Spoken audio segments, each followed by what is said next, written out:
Hey everyone, it's Amador, and today for the Papercakes design team project, I'm going to be making this little wreath. I wanted to have a wreath for my craft room's front door. The front door to our house, we don't put seasonal wreaths because it doesn't actually face to the streets. Like, really nobody can see them, so what's the point, right? So this week's theme is spring.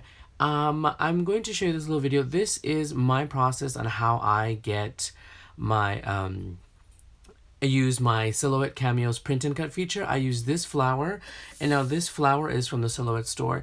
It is number 93377. I went ahead and just imported into my software, brought them here. Now, all of my flowers are most of them are 4 layers. I just went ahead and I duplicated the 2, shrunk them down. Now, if you see the leaves are to the left, those are for later as well. I shrunk them down so there would be 4 different gradiating sizes. And this is all I do. When I ever tell you that I crop my images from the papers, this is exactly what I do. I just get my image, I go ahead and select it all. And then as you can see here, the red line, that's what's going to cut. That's the shape. I go to Objects, Modify, and Crop, and voila. Super easy, super fast. It's exactly how I do how I did my coffee cups, all of the other digital papers. But always when you use the print and cut, make sure that you do have your registration mark set up. Now, when here I am, it's already on the cutting. You have to make sure you select the cut edge or the cut to make sure that you have all of your flowers going cut once you print and cut. You saw the little eggs there, but I didn't end up using them. So, but that is exactly how I do all of this. Here I have all of my images in one little section, so I can just pull from them to do my cuts. And this is the process of the print and cut. This is how it prints out. You see the registration marks. That is what your Cameo uses to make sure you get the correct cuts. Set it up. Pardon my mess. I just loaded into my Cameo, and I have the 2nd generation one. So, but yeah, so and where you see right here, these are the red lines. That is what's going to cut. I just send it to my Cameo. But you always want to make sure that when you do the print and cut, you always go to the little blade icon on the right, select it so you can see what's going to cut, because if not, nothing's going to cut. You'll print it, but nothing is going to cut. So you just select everything and you do cut outline. I always do cut outline. It's super easy that way. Like, this is how simple I simplify my life. But not only that, this is the best way that I use to save ink on my digital papers. You can do this with any of the patterns. Now, you can also import the pattern into your pattern library and then use it like that as a filler for these shapes. But I'm lazy. I didn't want to do that for every single one. I just have them input into my Cameo, and then I just crop them with whatever image I want. I can always resize them as I please as well, and just go ahead and crop them with whatever little image I want. Like I said, I did the coffee cups that way. I was going to do some bunnies, but I went ahead and did some flowers. I figured I might do some bunnies later for Easter. Here I am. I always do. People tell me I've been told not to bend my mats. I don't care. They're not that crazy expensive. I don't re-stick my mats, so I always fold them. I bend them a little bit to peel off the items because it's so much easier for me doing it this way than to grab the spatula if you have small pieces and whatnot. As you can see, my mats are very well worn. But here are the items. In here, I'm just showing you how I'm going to layer them. Maybe layer them in the groups of the shades. There's lavenders, pinks, blushes, and stuff in this collection, in the Slay It Girl collection, if I haven't already mentioned it. And here is the second one. Basically, I did this with all of them. I just wanted to show you. Here's another little picture of them. This is how they look. You can't see the outline because it's how it cuts it. So for the wreath, this was the base of my wreath. I went ahead and cut it in 3 layers. I used number 52165 from the Silhouette software. All I did was just import it. I went ahead and resized it to the full size that I could. And here I was looking for the leaves, but I had already deleted them. That's fine. So I'm going to go again and enter the flower. Again, that was flower 93377. In my software, just ungroup it, delete everything. I just need the leaves. And all I did was I took the leaves because I didn't want to waste the paper of a 12 by 12. And as you can see on the right, I already have my sample. And I just filled in the spaces, and voila. That way you have extra leaves. You can use them for projects. You can use them for whatever. and then I just want to make sure that it's already set to cut, and you see the bright red comes up.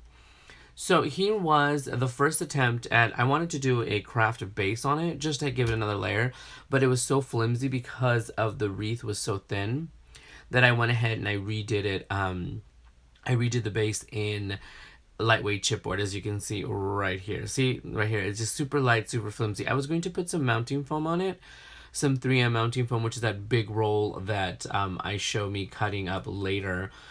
And this is the green paper. So as you can see, I use 2 layers. It's the same cut. I just offset it a little bit when I was layering them, and that way you get both colors. And as you can see right here, I am struggling. My blade is, I think, going dull, or I don't know. I personally, this is textured paper. I'm not sure if it's Basil or Stampin' Up, just some paper I had. I personally do not like textured paper. I hate the way it cuts. I hate the way it glues. I just don't care for textured paper. But that's just my personal preference. It just wasn't cutting. I even reset my blades. The funny thing is it cut the chipboard better. And I think it has to do with the grooves. I don't know. I could just not know what I'm doing. So here I am. I'm just keeping the leaves together. I use them as filler later on, but I will also use them in a later project. I did have flowers left over because I didn't want to cover the entire wreath with flowers altogether. And as you can see, here are the 3 pieces. Here is the layer. Now the first layer of the green, I am going to cut up this mounting foam and just layer it. And yes, I used way too much of it, but I wanted to make sure that it had a strong base, and especially if I was going to hang it up. But here I am trying to get the most out of it and just cutting it down to slim slivers. It's a huge, massive roll. I have been asked about this. Now, I got these rolls and normally I use foam, just fun foam to mount things. But I was fortunate enough that there was one of those big box office supply stores that was closing, and I got this at dirt cheap. I got 2 rolls. But they do have them at the big box office supply stores and on Amazon.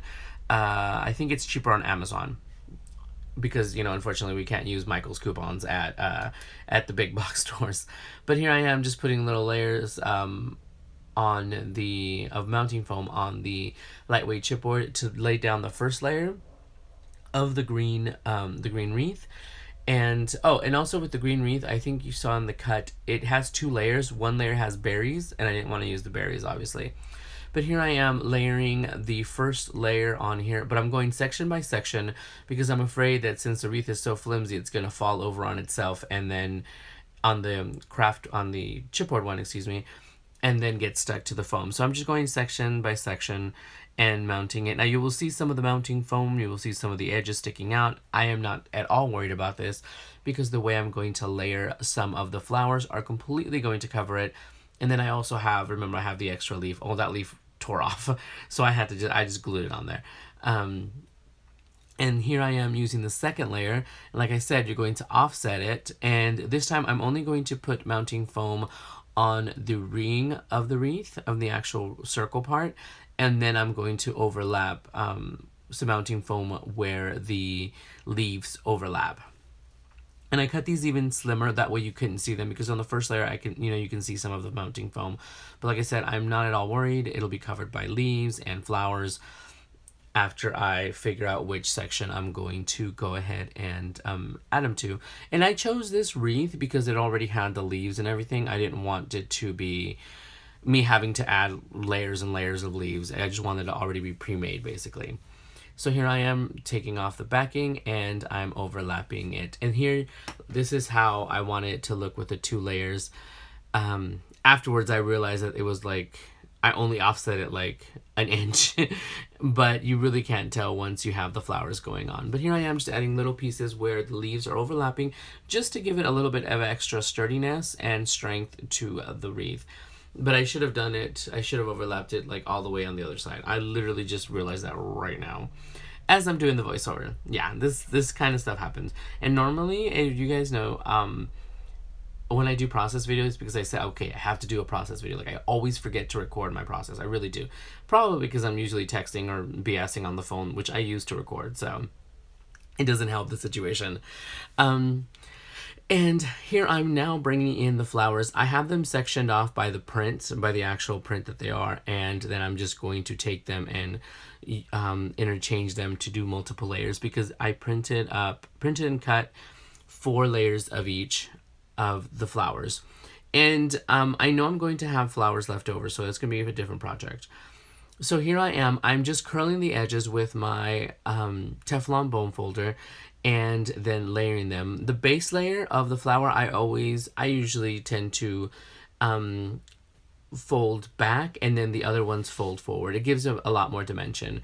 So, and here you are on the left, you see the one with the bent edges, and the one on the right, it was just the flat, which I was going to do originally, but I wanted to have more dimension. Here I am now just trying to figure out the rest of some of the flowers, because I wanted, I didn't want to use the papers that have, the images that have white backgrounds with another one that has white backgrounds. I wanted to offset it, a solid color, a solid base, and then one with the white base. And once again, same procedure. I do the back of the base flower folding back and curling the other ones, curling it towards the front. And just again, more of this mounting foam. I think I'm just going absurdly crazy with the mounting foam since I have rolls and rolls of it. I have 2 rolls, I mean. So here I am. I start with 2 of the flowers with all of the layers, and then I decide to do less layers. Now, you see me cutting into some of the flowers. The petals are gorgeous, and I wanted them to be able to curl even more. So I just cut about a quarter to half an inch into the flower where the cuts were already there for the petals, and that way it'll just give you more volume when you curl it up. So I did that for some of them, because one of the flowers actually has quite a bit deep cuts and some of them doesn't. So here, as you see, I actually tore one of the petals, one of the flowers, and it's the second one from the smallest. I had no problem. I just glued that puppy down because there was going to be a smaller one right on top of it. Nobody needs to know. Don't tell anybody. It's a big old secret how I messed that one up, okay? And I just go ahead and keep on going. And as I'm expanding on the flowers, I realized, you know what? I want smaller flowers, which is no problem because I have layers and layers of these things. But I go ahead and start using them. As you can see, some of the prints, some of the flowers, there's one that has the Slay a Girl. There are the dashes. There's like, I use so many of the prints to make these so they would have multiple layers. And I use the leftover petals basically from the smaller ones for the smaller flowers, and I'm just switching them in and out. Some of them have 2 patterns, some of them have 3 patterns. Really, there are no rules, there are no laws in this situation. You can make your flowers however ever you want. But I wanted them to still have a little bit of fun, frolicky kind of situation. This could be used for Easter. This could be used just for spring altogether. But I absolutely freaking love it. And like I said, the main collection that I used was the Slay It Girl collection. I used several of the 8x8 patterns and a few of the 4x6 journaling cards. I just went ahead and stretched them out large enough for me to be able to use them for the flower pattern, because I wanted all the flowers to start out with the same sizes.